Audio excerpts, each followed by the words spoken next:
Havent parlat així, va deixar llitetis i se'n va anar en direcció a les manxes. Les va col·locar al foc i es va posar a treballar.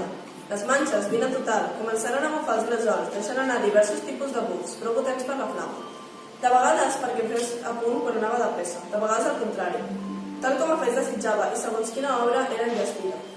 Va tirar al foc bronze inflexible, estany, or preciós i plata. Aleshores va posar una cruça grossa damunt un suport i en una mà va agafar un martí pesat i en l'altra unes canalles. Primer de tot va fer un escut enorme i compacte, treballat per tot arreu. A l'entorn hi va posar una vora de 3 capes brillant com el marbre i va afegir un matric de plata. L'escut tenia 5 capes i va gravar molts relleus amb una destressa admirable.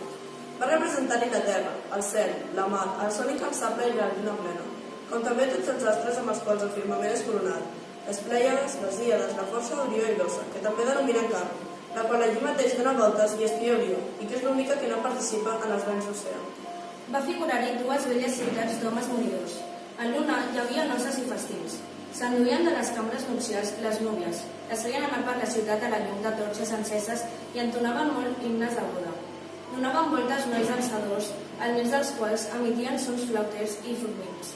Les dones els admiraven drets, cadascuna a les portes de casa seva. Els homes eren tots a l'hora, on hi havia sorgit una disputa. 2 homes es discutien per la sanció corresponent a causa de l'assassinat d'un home.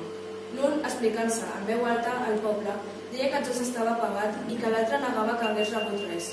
Tots 2 desitjaven que enterri el veredicte damunt d'un jutge. La gent cridava a favor de tots 2, defensant o bé l'un o bé l'altre. Els heralds intentaven refrenar la multitud. Els ancians estaven assegurats als pardissos polits al cercle sagrat i tenien a les mans els scriptes dels heralds, de veu sonora, amb els quals s'alçaven i emitien el dictament alternativament. Al mig d'ells hi havia 2 talents d'or per a donar-los als qui pronunciés la sentència més recta. Vale.